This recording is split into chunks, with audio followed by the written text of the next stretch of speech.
வணக்கம் நண்பர்களே. இன்றைக்கு வீடியோவில் ஹவா ஹவா என்கிற ஹிந்தி பாடலை கீபோர்டில் எவ்வாறு வாசிக்கலாம் என்பதை பார்க்கலாம்.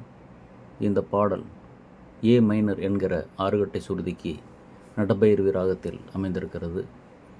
தாளம் திசர திருபுடை, 6/8 ரிதம், டெம்போ 125, பல்லவியும் சரணமும் தாளத்தில் சமத்தில் அமைந்திருக்கிறது.